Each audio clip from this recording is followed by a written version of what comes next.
பொதுவா எதிர்க்கட்சி தலைவர்கள் என்ன பேசுவாங்க, என்ன விண்ணப்பம் வைப்பாங்க, என்ன கோரிக்கை வைப்பாங்க சட்டமன்றத்தில்?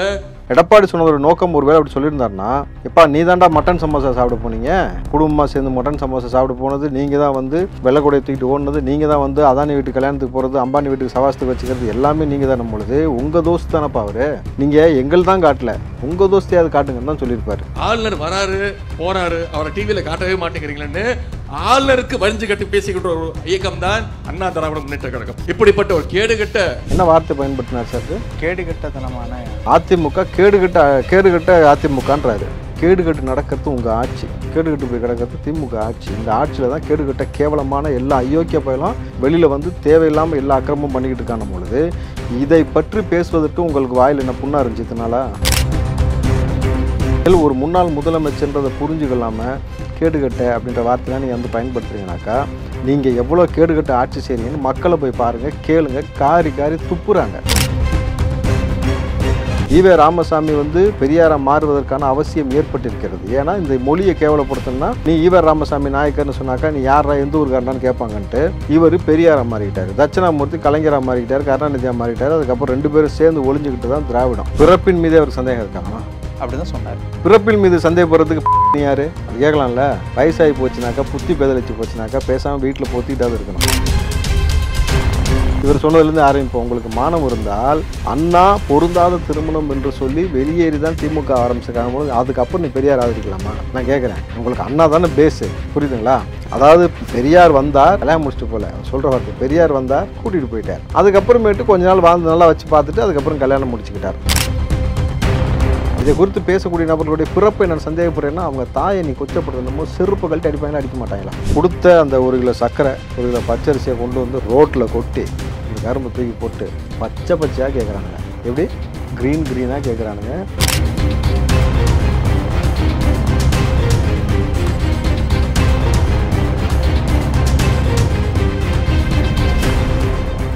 ரியலோ நேயர்களுக்கு வணக்கம். இன்று நம்மளுடைய நேர்காணலுக்கு காங்கிரஸ் கட்சியை சேர்ந்த திரு ராவுத்தர் இப்ராஹிம் அவர்கள் இணைஞ்சிருக்காங்க. சார் வணக்கம். வணக்கம் தம்பி, எப்படி இருக்கீங்க? நலமா இருக்கமா. காஞ்சிபுரத்தில் நடந்த சமத்துவ பொங்கல் விழாவில் துணை முதலமைச்சர் உதயநிதி ஸ்டாலின் அவர்கள் வந்து ஆளுநர் அவர்கள் வந்து சட்டமன்றத்தில் எங்களை காட்டலனாலும் பரவாயில்ல ஆளுநரை காட்டுங்க அப்படின்னு எடப்பாடி பழனிசாமி அவர்கள் வந்து பேசியிருக்காரு. இதுலேருந்தே நீங்கள் புரிஞ்சுக்கணும், வர இருக்கக்கூடிய 2026 சட்டமன்ற தேர்தலில் அதிமுகவும் பாஜகவும் வந்து இந்த தேர்தலை வந்து சந்திப்பாங்க. நீங்கள் ரொம்ப ஜாக்கிரதையாக இருக்கணும், எங்களுக்கு வேலை ரொம்ப சுலபமாயிருச்சு அப்படின்னு உதயநிதி அவர்கள் பேசின இந்த ஒரு பேச்சு வந்து தற்பொழுது வந்து பேசும் பொருளாக மாறியிருக்கு. எப்படி சார் பார்க்குறது இந்த விஷயத்தை? பைத்தியகாரத்தனமாக பார்க்குறது. எடுத்தோடனே முடிச்சிட்டிங்க, அவ்வளோதான். அதாவது இந்த அண்ணா யூனிவர்சிட்டி விவகாரம் குறித்து கிட்டத்தட்ட 20 நாள் ஆயிடுச்சு. 20 நாள் ஆகி வாயை திறக்காத உதயநிதி, ஒத்தச்செங்கல் உதயநிதி, இன்னைக்கு எடப்பாடினோடனே பேனு வாயை திறந்து வச்சுட்டு பேச வரீங்க நீங்கள், கரெக்டுங்களா? எடப்பாடி சொன்னதோடைய அர்த்தம் என்ன?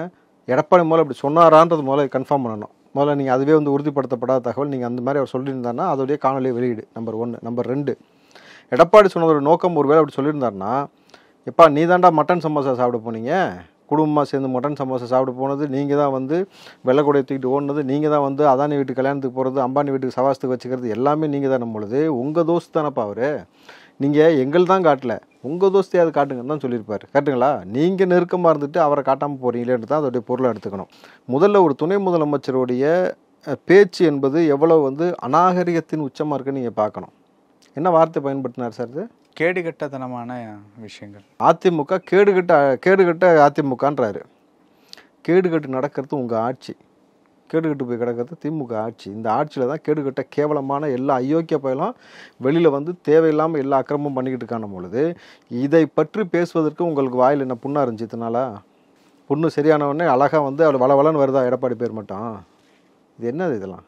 நீங்கள் ஒரு முன்னாள் முதலமைச்சர்ன்றதை புரிஞ்சுக்கலாமல் கேடுகட்ட அப்படின்ற வார்த்தையெல்லாம் நீங்கள் வந்து பயன்படுத்துறீங்கனாக்கா நீங்கள் எவ்வளோ கேடுகட்ட ஆட்சி செய்றீங்கன்னு மக்களை போய் பாருங்கள், கேளுங்க. காரி துப்புறாங்க, உண்மையிலுமே காரி துப்புறாங்க. உங்களுக்கு தெரியும், நீங்கள் ஊடகவாளர் இருக்கீங்கன்னு பொழுது. அப்போது இவ்வளவு மோசமான ஒரு சூழல் இங்கே இருந்து கொண்டு இருக்கும் பொழுது உதயநிதி முதல்ல ஏன் இதை குறித்து பேசலை? மாசுவை ஏன் மறைச்சி வச்சுருக்கீங்க? மாசு எதுக்கு மறைச்சி வச்சுருக்கீங்க? செந்தில் பாலாஜி தம்பி அசோகை தான் மறைஞ்சு போயிருக்கிறாரு, கண்டுபிடிக்க முடியல. மாசு அமைச்சர், மக்கள் நல்வாழ்வுத்துறை அமைச்சர், இப்போ வேறு புதுசாக ஒரு வைரஸ் ஒன்று பரவிக்கிட்டு இருக்கு தெரியுமா? HMPV. இது எல்லாமே இப்போ தலைவிரித்து ஆடிக்கிட்டு இருக்கு. இது சம்பந்தமாக மாசு என்ன நடவடிக்கை எடுத்துள்ளார்? அண்டை மாநிலங்கள் எல்லாமே இந்த மாதிரி இருக்குது, நோய் தொற்று பரவி கொண்டு இருக்குது, இதற்கு இதெல்லாம் செய்யுங்கன்னு விதிமுறைகள் சொல்லிக்கிட்டு இருக்கும் பொழுது சுகாதாரத்துறை அமைச்சர் ஏன் ஓடி ஒளிஞ்சிருக்கிறாரு? அவங்க மச்சானை தூக்கி உள்ளே வச்சிட்டாங்கன்னு வருத்தப்படுறாரா? சாரி, மச்சான் மாதிரி ஒருத்தர் கூட இருந்தார், அவர் தூக்கி உள்ளே வச்சிட்டாங்கன்னு வருத்தப்படுறாரா? அப்படின்றது அவர் தான் விளக்கணும். அப்போது தார்மீகமாக எதை பற்றி பேச வேண்டும் அதை பற்றி பேசாமல் எடுத்த உடனே எடப்பாடி, பிஜேபி, மோடி அப்படின்னு பேசிங்கனாக்கா உள்ளபடியாக வந்து பிஜேபிக்கு பல்லாக்கு தூக்கியவர்கள் யார்? நீங்கள் தான் சார் பல்லாக்கு தூக்கிட்டு இருந்தீங்க. இந்த ஹிந்தி எதிர்ப்பு போராட்டத்தை பற்றி பேசுனது யார் சார்? சொல்லுங்கள். ஆனால் ஹிந்தி எதிர்ப்பு போராட்டத்தை பற்றி திமுக தான் பேசுவோம். நாங்கள் ஹிந்தி எதிர்ப்பு போராட்டம், சந்தி எதிர்ப்பு போராட்டம்னு பயங்கரமாக அளந்து விடுவாங்க. இதில் கூடுதலாக இன்னொரு விஷயம் சொல்லணுனாக்கா, பெரியாரை உச்சபட்சமாக தூக்கி கொண்டாடுகிறோம்னு சொல்கிறது யார் சார்? திமுக. பயங்கரமாக பெரியாரிசம், பெரியார் கொள்கை, திராவிடம், இன்னும் சொல்ல போனால் சமூக நீதி, பகுத்தறிவு எல்லாம் பேசுவாங்க.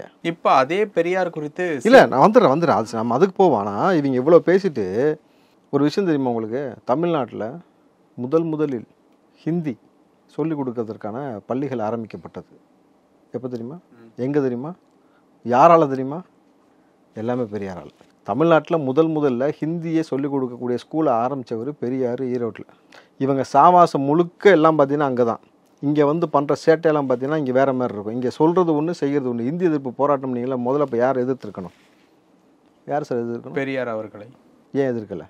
புரிஞ்சா உங்கள் நாடகம் உங்களுக்கு புரியுதா? பெரியார்ன்றாங்க. ஏன்டா அண்ணாவை பற்றி அண்ணாமலை பேசினப்போ எல்லாம் பொத்திக்கிட்டு இருந்தீங்களே, இப்போ பெரியாரை பற்றி பேசினோடனே பொங்கி இந்த விஷயத்தை மடைமாற்றுறீங்கனாக்கா முழுக்க இந்த பெரியார் தமிழை சனின்னு சொல்லியிருக்கிறான்னு ஒரு வார்த்தை பதிவு செய்யப்படுகிறது. பெரியார் இன்னும் வரலாற்று நூல்களை குறித்து இழிவாக சொல்லியிருக்கான்னு ஒரு விஷயம் இருக்குது. அப்போது ஈவே ராமசாமி வந்து பெரியாரை மாறுவதற்கான அவசியம் ஏற்பட்டிருக்கிறது. ஏன்னா இந்த மொழியை கேவலப்படுத்தணும்னா நீ ஈவே ராமசாமி நாயக்கர்னு சொன்னாக்கா நீ யாரா எந்த ஊருக்காரனான்னு கேட்பாங்கன்ட்டு இவர் பெரியாரை மாறிக்கிட்டார், தட்சிணாமூர்த்தி கலைஞராக மாறிக்கிட்டார், கருணாநிதியாக மாறிக்கிட்டார். அதுக்கப்புறம் 2 பேரும் சேர்ந்து ஒளிஞ்சிக்கிட்டு தான் திராவிடம்.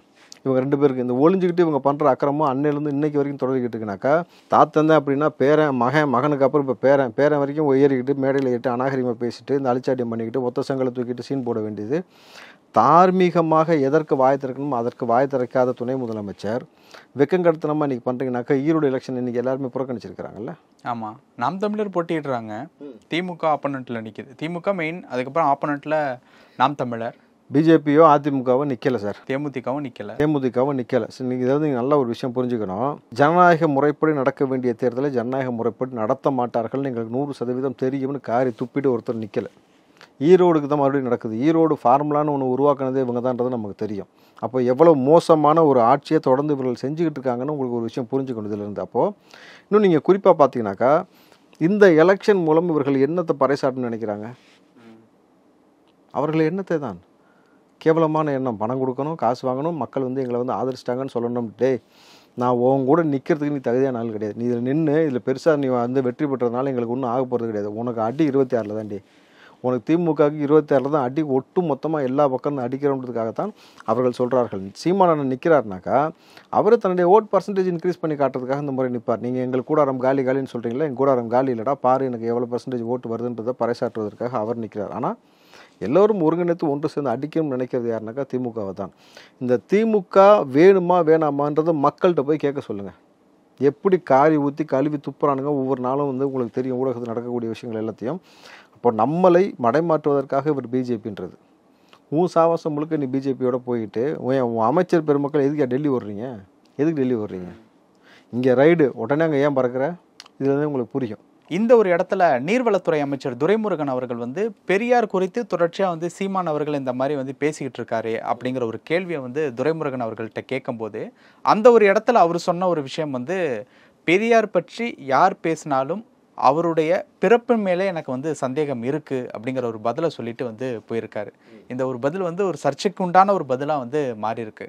இந்த ஒரு பதில் பற்றி உங்களுடைய கருத்து? பிறப்பின் மீது அவருக்கு சந்தேகம் இருக்காமா? அப்படிதான் சொன்னார். பிறப்பின் மீது சந்தேகப்படுறதுக்கு பெருசு நீ யாரு? அப்படி கேட்கலாம்ல. வயசாகி போச்சுனாக்கா, புத்தி பேதலிச்சு போச்சுனாக்கா பேசாமல் வீட்டில் பொத்திக்கிட்டாவது இருக்கணும். இதே தான் அண்ணாமலையும் சொல்லியிருக்காரு, ரிட்டையர்மெண்ட் அவருக்கு கொடுங்க அப்படின்னு. பென்ஷன் வேணும்னு எதிர்பார்க்குறாரா? கவர்மெண்ட் ஜெயிலில் கொடுப்பாங்க. கூடி சீக்கிரம் கவர்மெண்ட் ஜெயிலில் பென்ஷன் கொடுப்பாங்க, அங்கே கழிவு உண்டை கொடுப்பாங்க. அப்போ எகத்தால் எந்த அளவுக்கு இருந்துச்சுனாக்கா, நீ பெண்களை என்னவா பார்க்குற? பாய் ஃப்ரெண்ட் வச்சுக்க ரகசியமாக ஃபோனை ரீசார்ஜ் பண்ண ஆத்தாக்கு தெரியாமல் வீட்டில் இருந்து சுத்துன்னு சொல்கிறேன். கேவலமத்தனமாக பேச்சு பேசுகிறேன். இப்போ பிறப்பின் மீது சந்தேகம். சரி, அவர் பிறப்பின் மீதும் சந்தேகப்படுறாரு அப்படின்னாக்கா அவருடைய பிறப்பின் மீதே சந்தேகப்படுறாரான்னு ஒரு கேள்வி எழுப்புறாங்க இப்போ வலைதளத்தில். ஏன்னா திமுக எப்படி ஆரம்பிக்கப்பட்டதுன்னு அவரே சொல்கிறார். எதனால் ஒரு கட்சி எதனால் ஆரம்பிக்கணும்? பெரியார் வந்து மணியம்மை திருமணம் முடிச்சுக்கிட்டாராம். கல்யாணம் முடிச்சுக்கிட்டது பிடிக்கலன்னு சொல்லிட்டு வெளியே வந்து தனியாக கட்சி ஆரம்பிச்சாலாம் திமுக. அவர் தான் சொல்லி வச்சிருக்காரு. அந்த காணொலி உங்களுக்கு தெரியும், கேட்டிருப்பீங்க, கேளுங்க. இருந்தாலும் இடத்துல பணியாற்றி இருந்தோம். பெரியார் எங்க ஊருக்கு வந்தார், மணியம்மையை பார்த்தார், கூட்டிக்கிட்டு போயிட்டார். அவருக்கு தொண்டு செய்ய வைத்திருந்தார். நீண்ட நாட்கள் தனக்கு பிறகு அந்த இயக்கத்தை நடத்துவதற்கு ஒரு அறிவுள்ள பெருமாட்டி கிடைத்தார் என்று அவரை திருமணம் செய்து கொண்டார். அண்ணா அவர்கள் இது பொருந்தா திருமணம் என்று அறிக்கை விட்டார். கழகத்திலிருந்து வெளியேறினார். திமுக உருவானது. ஆக உங்களுக்கு மானம் இருந்தால், இவர் சொன்னதுலேருந்து ஆரம்பிப்போம். உங்களுக்கு மானம் இருந்தால் அண்ணா பொருந்தாத திருமணம் என்று சொல்லி வெளியேறி தான் திமுக ஆரம்பிச்சிருக்காங்க போது அதுக்கப்புறம் நீ பெரியார் ஆதரிக்கலாமா? நான் கேட்குறேன். உங்களுக்கு அண்ணா தானே பேஸு, புரியுதுங்களா? அதாவது பெரியார் வந்தார், கல்யாணம் முடிச்சுட்டு போல, அவர் சொல்கிற வார்த்தை, பெரியார் வந்தார் கூட்டிகிட்டு போயிட்டார். அதுக்கப்புறமேட்டு கொஞ்ச நாள் வாழ்ந்து நல்லா வச்சு பார்த்துட்டு அதுக்கப்புறம் கல்யாணம் முடிச்சுக்கிட்டார். அப்படின்னும் பொழுது இப்போ பெரியாரை குறித்து இவர் பேசியிருக்காருன்னா இவர் பிறப்பின் மீது சந்தேகப்படுவதான்னு வலைதளங்களில் இப்போ தொடர்ச்சியாக கேள்வி வைக்கிறாங்கனாக்கா, அப்போ நீங்கள் எந்த கல்லை எறிகிறீங்களோ, எந்த சொல்ல எறிகிறீங்களோ அதுதான் உங்களுக்கு திரும்ப கிடைக்கும் என்பதை புரிஞ்சுக்கணும். பிறப்பின் மீது சந்தேகப்படுறன்றது ஒட்டுமொத்தமாக யாரை கேவலப்படுத்த தெரியுமா? அவருடைய சீமானுடைய தாயும் தகப்பனையும் கேவலப்படுத்தக்கூடிய வேலை. இது கடந்து போகிற விஷயம் கிடையாது தம்பி. இதை பற்றி பேசினான்னா பெரியாரை பற்றி பேசக்கூடிய நபர்களே நான் சீமானை குறித்து தான் கேள்வி அங்கே. அப்போ யாரை சொல்கிற? இதை குறித்து பேசக்கூடிய நபர்களுடைய பிறப்பை நான் சந்தேகப்படுறேன்னா அவங்க தாயை நீ கொச்சப்படுத்தணுமோ செருப்பு கழட்டி அடிப்பாங்களா, அடிக்க மாட்டாங்களா? இன்னொருத்தருடைய தாயை வந்து கொச்சையாக கேவலமாக பேசக்கூடிய அதிகாரம் உங்களுக்கு யார் கொடுத்தா? இந்த திமிரு பேச்சு யார் கொடுத்தா? இப்போ நாம் தமிழர் கோவப்பட்டு அவன் ஏதாவது தூக்கிட்டு வந்து அடித்தானா யாருக்கு அசிங்கம்? ஒரு முறை சேர்த்து அடிச்சதுக்கே ஓடி ஒளிஞ்சிக்கிட்டு இருக்கிறீங்க. பொதுவெளியில் விட்டு உங்களை வந்து கேஸ் வாங்கிக்கிறேன்டா, பரவாயில்ல நான் ஜெயிலுக்கு போக தயாராக இருக்கிறேன்னு சொல்லிட்டு அவன் கோவப்படுறானாக்கா, அந்த கோபத்தை இழிவான வச்சு இந்த மாதிரி பேசுறீங்க. நாளைக்கு நீதிபதி முன் போய் நிற்கும் பொழுது என் தாயை இவ்வளவு இழிவாக மலிவாக பேசியிருக்கிறான்னு சொல்லும் பொழுது எந்த நீதிபதி சார் இவருக்கு சப்போர்ட் பண்ணுவாங்க? துரைமுருகனுக்கு.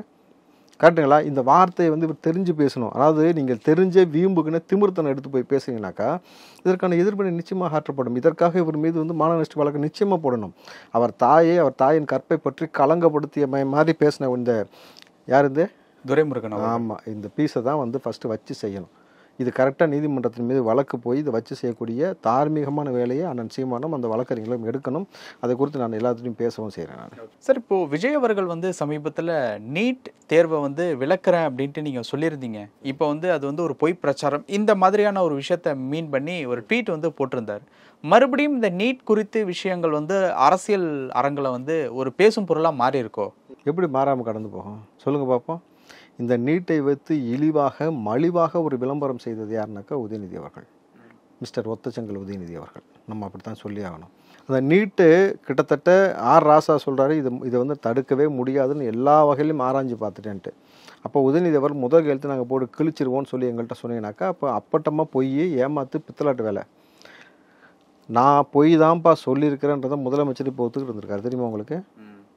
கொடுத்த வாக்குறுதி 100% நிறைவேற்றவில்லை, இன்னும் வாக்குறுதிகள் இருக்கிறது, அதை நிறைவேற்றி தருகிறோம். அப்போ இதுக்கு முன்னாடி என்ன சொன்னீங்க? 100% நிறைவேற்றி விட்டேன்றது. அப்போ நான் பொய் தான் சொல்லியிருக்கேன்ட்டு. அப்பனுக்கும் மகனுக்கும் பொய் சொல்வது தான் தார்மீகமான வேலையாக இருக்கிறதான்னு இன்றைக்கி வந்து எதிர்க்கட்சிகள் வந்து வலைதளங்களில் கேள்வி மேலே கேள்வி வைக்கிறாங்க. அப்போ ஒரு சொல்லை பயன்படுத்தும் போது ரொம்ப ரொம்ப யோசித்து ஒரு சொல்லை பயன்படுத்த வேண்டிய களச்சூழல் இருக்கிறது. ஏன்னா நீங்கள் ஒன்று இழிவாக மலிவாக கேவலமாக பேசுகிறீங்க, இல்லாட்டி இழிவாக மலிவாக பேசக்கூடிய சிவாஜி கிருஷ்ணமூர்த்தி போன்ற நபர்களை வச்சு பேச வைக்கிறீங்க, இல்லாட்டி பொய் பேசுகிறீங்க. இதைத்தான் பெரியாரிடம் வந்து கற்றுங்களா? சமூக நீதி பெரியாரை பற்றி பேசக்கூடிய திமுக பொய் பேசுறது, கல்யாணம் முடிக்கிறது, இன்னும் நிறைய இருக்குது. அவர் வந்து தமிழை இழிவாக மலிவாக பேசிய நபராக இருக்கட்டும், தமிழை சனியன்னு சொன்னதாக இருக்கட்டும், வரலாற்றில் இருக்கக்கூடிய மிகப்பெரிய சான்றுகள் எல்லாம் இழிவுபடுத்தி பேசியதாக இருக்கட்டும். அப்போது இதைத்தான் நீங்கள் அவரிடமிருந்து கற்றுக்கொண்டு அதைத்தான் நீங்கள் தொடர்ச்சியாக செய்து கொண்டிருக்கிறீர்கள். ஏன்னா பெரியார் அவர்கள் தன் சொத்து வெளியே போயிடக்கூடாது அப்படின்றதுக்காகத்தான் மணியம்மையை திருமணம் முடித்தார் என்பதை வரலாற்றை திமுக ஆய்வாளர்களே நிறைய பேர் சொல்கிறீங்க பொழுது, அப்போது அவரிடமிருந்து அதை கற்றுக்கிட்டதுனால தான் திமுக என்ற ஒரு கட்சியை நம்ம கையில் வச்சுக்கணும். ஏன்னா அந்த சொத்து வெளியில் போயிடக்கூடாது. கட்சி என்பது சொந்த சொத்து போல் தாத்தன் அப்பன் மகன் பேரை வரைக்கும் உரிமை போட்டுக்கிட்டு இருக்கிறீங்கன்னா அப்போ சொத்துக்காகத்தான் நீங்கள் வந்து திமுகவை ஆக்கிரமித்து வைத்துக்கொண்டு இந்த மக்களை ஏமாற்றி கபட நாடகமாடி பொய் சொல்வதே ஒரு பொழப்பாக வச்சுக்கிட்டு செய்றீங்களான்னு ஒரு கேள்வி இருக்குல்ல. இவ்வளவு பேசக்கூடிய உதயநிதி அவர் அண்ணா யூனிவர்சிட்டி பற்றி பேசலை. நாளைக்கு ஸ்டாலின் அவர்கள் அந்த பக்கம் போய் டீ குடிக்க போனார், ஆளுநர் மாளிகைக்கு போனார், அப்போ எதுவும் பேசலை. நீ எதற்கு அம்பானி வீட்டு கல்யாணத்துக்கு போன அப்படின்னும் பொழுது அதற்கு எதுவுமே வாய் திறக்கலை. அப்போ இவர்கள் இன்றைக்கு தமிழை பற்றியோ மண்ணை பற்றியோ மொழியை பற்றியோ கவலைப்படாத பெரியாரை குறித்து இவ்வளோ தூக்கி பிடிச்சிட்டு இருக்க நீங்கள் எங்களுக்கு என்னப்பா செஞ்சீங்கன்னாக்கா தமிழ்நாட்டுக்கு சூனியம் செஞ்சுருக்கீங்க. கரெக்டுங்களா? ஓகே. இதை தாண்டி வேறு என்ன செஞ்சிட்டீங்க திமுக? எதிர்க்கட்சியை ஏளனமாக பேசுறதை தாண்டி நல்லாட்சி கொடுப்பதற்கு வக்கற்ற இந்த திமுக ஆட்சி எந்த நிலைமைக்கு ஆளாக போகுதுன்றது பொறுத்திருந்து தான் பார்க்கணும். இப்போ இந்த பொங்கலுக்கு திமுக வந்து பொங்கல் பரிசுன்னு ஒன்று கொடுத்தாங்க பார்த்தீங்களா? அதை மக்கள் வாங்கி என்ன செஞ்சாங்கன்னு காணொலி போட்டுக்கிட்டே இருக்காங்க பார்த்தீங்களா? என்ன சார் செஞ்சாங்க? ரோட்டில் அந்த பொருட்களை வீசி அவதூறான விஷயங்கள், நிறைய அவதூறான வார்த்தைகள் மூலியமாக விமர்சனம் பண்ணாங்க. கொடுத்த அந்த 1 கிலோ சர்க்கரை 1 கிலோ பச்சரிசியை கொண்டு வந்து ரோட்டில் கொட்டி இந்த கரும்பு தூக்கி போட்டு பச்சையாக கேட்குறானுங்க. எப்படி க்ரீனாக கேட்குறானுங்க. இன்னும் சொல்ல போனால் நாசமாக போகட்டும், அழிஞ்சு போகட்டும், ஒளிஞ்சு போகட்டும்னு சொல்லி இந்த ஆட்சியை குறித்தும் ஆட்சியில் இருக்கக்கூடிய நபர்களை குறித்தும்லாம் பேசுகிறாங்க. அப்போ எவ்வளோ அதிருப்தி ஒரு மனநிலை இருக்குது பாருங்களேன். சாதாரணமாக இந்த பொங்கலுக்காக வழக்கமாக கொடுக்கக்கூடிய அந்த விஷயத்தை உருவாக்கி விட்டது நீங்கள் தான். காசு கொடுத்து பழக்கி வச்சது யார்? நீங்கள் தானே. ஆரம்பத்துலேருந்து பொத்திக்கிட்டு இருந்திருக்கலாம்ல. அவங்கள கொடுத்து பழக்கி வச்சது மட்டும் இல்லாமல் அவங்கள தொடர்ந்து ஏழ்மையில் வச்சுருந்தது யார்? நீங்கள் தான்.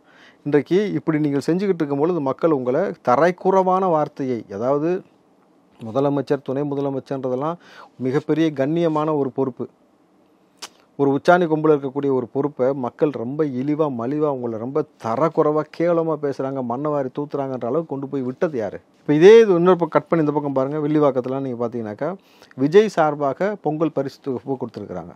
அதில் மக்கள் வந்து அவ்வளவு மகிழ்ச்சியாக வாங்கிட்டு சொல்லும் போது இந்த வார்த்தையை சேர்த்து சொல்கிறாங்க, திமுக அந்த ஆட்சியில் கொடுத்ததை விட 100 மடங்கு பெட்டராக இருக்க கொடுக்கக்கூடிய எல்லா பொருட்களும் எல்லா விஷயங்களும், அதை தாண்டி எங்களுக்கு அவர்கள் கொடுக்கக்கூடிய மரியாதை, விஜய் தான் வர வேண்டும் அப்படின்ற மாதிரி அவங்க சொல்லிட்டு போகிறாங்க நம்மளது.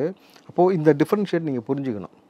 ஒரு மக்களை வந்து எப்படி வந்து அணுகணுன்ற ஒரு மெத்தட் உங்களுக்கு தெரிஞ்சிருந்துச்சுனாக்கா கரெக்டாக செய்வீங்க. இதை செய்கிறதுக்கு முடியல, ஆனால் உங்களுக்கு 200 கோடி எடுத்து கார் ரேஸ்க்கு போடுறதுக்கு உங்களால் முடியணும் பொழுது மக்கள் மீது இவ்வளோ வரிச்சுமை ஏற்றி கொண்டு இருக்கக்கூடிய நீங்கள், கொடுங்கோல் ஆட்சி செய்து கொடுக்க நீங்கள், ஒரு காலத்தில் எப்படி வந்து கொடுங்கோல் ஆட்சி செய்த மன்னர்கள் எல்லாம் அழிந்தார்களோ அதுபோல் வந்து இந்த ஆட்சியை விட்டு அழிந்து நீங்கள் வெளியே போவதற்கான எல்லா சாத்தியக்கூறும் இருக்குது. நிறைய விஷயங்கள் சொன்னீங்க. உங்கள் நேரத்துக்கு ரொம்ப நன்றி சார். நன்றி தம்பி.